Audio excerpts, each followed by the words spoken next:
Hello दोस्तों, आज हम आपको बताने वाला हूँ कि भौगोलिक स्थिति मध्य प्रदेश के भौगोलिक प्रदेश के बारे में पढ़ेंगे। सबसे पहले हम बात करते हैं यहाँ पर कि भौगोलिक स्थिति पढ़ेंगे हम। इसके बाद में क्षेत्रफल, मिट्टी, नदियाँ, वर्षा सेंटीमीटर कितना होता है और झीलें। तो हमारा सबसे पहला है दोस्तों मालवा का पठार। आपको पता होगा कि एमपी के अंदर जो मालवा का पठार है उसका क्षेत्रफल है दोस्तों 88.22 यानी 88.22 इसका क्षेत्रफल है। और ये प्रदेश की स्थिति में दोस्तों, ये प्रदेश यानी एमपी की जो प्रतिशत की स्थिति में अगर हम कहें तो ये 28.62% ये इसका क्षेत्रफल है। ठीक है, इसके बाद में आगे हम बताएं कि जो मालवा का पठार है इसमें कौन सी मिट्टी पाई जाती है? गहरी काली मिट्टी पाई जाती है। कौन सी मिट्टी पाई जाती है? गहरी काली मिट्टी। इसके बाद में दोस्तों जो यहाँ की नदियाँ है यानी मालवा का पठार जो है इसमें कौन कौन सी नदियाँ आती है? एक माही नदी आती है, चंबल नदी आती है, काली सिंध नदी आती है, पार्वती नदी और बेतवा नदी। तो दोस्तों ये नदियाँ हैं जो मालवा के पठार के अंतर्गत आते हैं। इसका एक वीडियो और बनाऊंगा मैं जिसमें आपको बताऊंगा कि कौन सी नदियाँ कहाँ से निकली है, किसका उद्गम स्थान मतलब कहाँ पर है, इस पे कौन सा डैम बना हुआ है, ये कहाँ जाके समाप्त होती है और इस नदी से कितनी मतलब कितने परियोजना, चाहे नहरें हैं या फिर कोई पानी की कौन कौन सी योजनाएं हैं, वो सारी योजनाओं के बारे में बताऊंगा। इसके बाद में है दोस्तों अगला है वर्षा सेंटीमीटर। इसमें जो मालवा का पठार है इसमें दोस्तों 75 से लगा के 125 यानी 75 से लगा के 125 सेंटीमीटर वर्षा सेंटीमीटर होता है।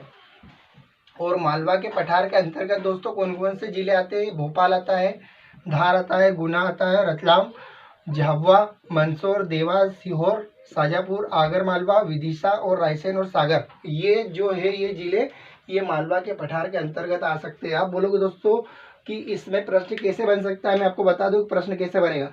प्रश्न इस तरीके से आ सकता है कि मालवा का पठार का क्षेत्रफल कितने प्रतिशत है दोस्तों? तो ऑप्शन आपको दे देगा। आपको राइट आंसर अगर पता है तो आप राइट आंसर लगा सकते हो। दूसरा, मालवा के पठार की मिट्टी कैसी पाई जाती है दोस्तों? तो वो है गहरी काली मिट्टी पाई जाती है। इस तरीके से क्वेश्चन पूछा जा सकता है। दूसरा, मालवा के पठार के अंतर्गत कौन सी नदियाँ आती है? ऑप्शन में आपको ये 4 नदियाँ दे देंगे, इनमें से कोई भी एक अलग दे देंगे तो वो आपको बताना रहेगा। ठीक है, इस तरीके से आप बता सकते हैं। ठीक है, और इसके बाद में वर्षा सेंटीमीटर अगर आपसे पूछा जाए कि मालवा के पठार में कितने प्रतिशत वर्षा का सेंटीमीटर होता है दोस्तों, वो 75 से लगा के 125 यानी ये वर्षा का इसका जो सेंटीमीटर होता है इतने यहाँ पे वर्षा होती है। अगले पे हम चले दोस्तों, तो अगला हमारा है जो मध्य भारत का पठार। दोस्तों मध्य भारत का पठार जो है इसका क्षेत्रफल है दोस्तों 32.896 इसका प्रतिशत है। और दोस्तों ये प्रदेश की स्थिति में यानी प्रदेश की स्थिति में बात करें तो दोस्तों ये 10.7% है।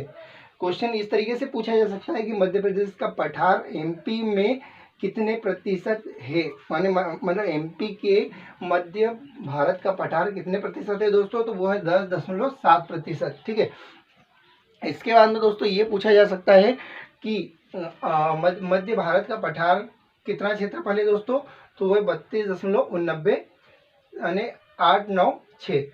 ठीक है, और मध्य भारत के पठार में कैसी मिट्टी पाई जाती है दोस्तों? तो वो है जलोढ़ मिट्टी पाई जाती है। ठीक है, इसी के साथ में आगे हम चले तो मध्य भारत के पठार में कौन कौन सी नदियाँ आती है? चंबल नदी आती है, सिंध नदी आती है, कुवारी नदी आती है, पार्वती नदी और कुनू नदी आती है। ठीक है, इन सभी नदियों के ऊपर मैं एक नेक्स्ट वीडियो बनाऊंगा जिसमें आपको सारी जानकारी मिलेगी। ठीक है, अगर आपसे क्वेश्चन ये पूछा जाए कि मध्य भारत के पठार में कौन कौन सी नदी आती है दोस्तों, तो वो चंबल, सिंध, कुवारी, पार्वती और कुनू नदी। ठीक है, और इसमें वर्षा का सेंटीमीटर है वो 25 से लगा 125 है। ठीक है,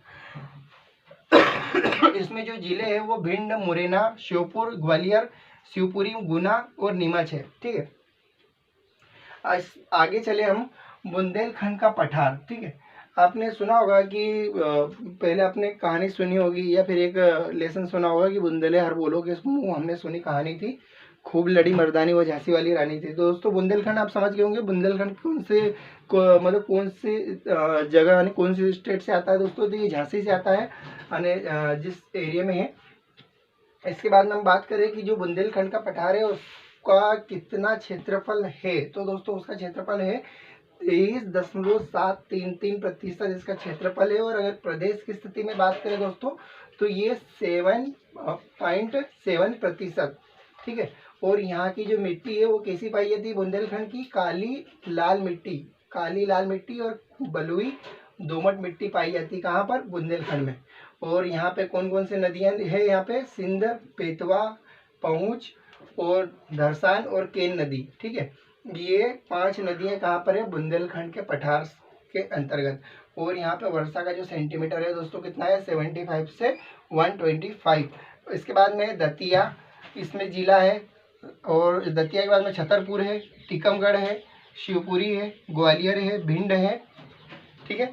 ये दोस्तों इसके अंदर ये 6 जिले इसके अंदर आते हैं। अगला हम चले तो रीवा पन्ना का पठार, ठीक है। कौन सा पठार, रीवा पन्ना का पठार। तो इसमें दोस्तों जो क्षेत्रफल है वो 31.954 यानी 31.954 और ये प्रदेश की स्थिति में 10.37% है। और यहाँ पे कैसी मिट्टी पाई जाती है दोस्तों, लाल काली मिट्टी पाई जाती है और लाल पीली मिट्टी पाई जाती है, यानी लाल पीली मिट्टी और लाल काली मिट्टी पाई जाती है कहाँ पे, रीवा पन्ना के पठार में। क्वेश्चन इस तरीके से आ सकता है कि रीवा पन्ना के पठार में किस तरीके की मिट्टी पाई जाती है, ठीक है दोस्तों। तो आप आंसर यहाँ से लगा सकते हैं कि क्या आएगा। और इसके बाद में क्वेश्चन ऐसे भी आ सकता है कि रीवा पन्ना के पठार में कितना क्षेत्रफल, एमपी का कितना क्षेत्रफल है दोस्तों। तो यहाँ पे आपको राइट आंसर इसमें मिल जाएगा। आप बता सकते हैं कि इस दो क्वेश्चन आएंगे। पहला क्षेत्रफल अगर पूछता है तो 31.954 आएगा, और अगर एमपी के रीवा पन्ना का पठार कितना प्रतिशत आता है दोस्तों, तो वो 10.37% आता है। इसके बाद में रीवा पन्ना के पठार में यहाँ पे कौन कौन सी नदी है दोस्तों, टोंस, केन, सोनार और भदोरी, ये 4 नदियाँ आती है इसके अंतर्गत रीवा पन्ना के पठार में। और यहाँ पे वर्षा का जो सेंटीमीटर है वो 72 से 125 यानी 72 से लगा के 125 है। और यहाँ पे जो जिला है रीवा, सतना, पन्ना, दमोह और सागर, ठीक है। इसके बाद में अगले क्वेश्चन पे हम चले, नर्मदा सोन घाटी। अब नर्मदा सोन घाटी तो आप समझ गए होंगे किसकी बात कर रहे हैं हम दोस्तों, नर्मदा नदी की। तो नर्मदा सोन घाटी जो है यह कितने प्रतिशत है दोस्तों, 86 यानी 86% है। और प्रदेश की स्थिति में 26% है, ठीक है। एमपी के मतलब अगर इसमें बात करें तो 26% है। और यहाँ पे कैसी मिट्टी पाई जाती है, काली गहरी काली मिट्टी और गहरी काली मिट्टी, ये 2 मिट्टियाँ पाई जाती है यहाँ पे, कहाँ पे, नर्मदा सोन घाटी में। और इसमें कौन सी नदियाँ हैं दोस्तों, नर्मदा और सोन नदी, ठीक है। ये 2 नदियाँ हैं इसके अंतर्गत।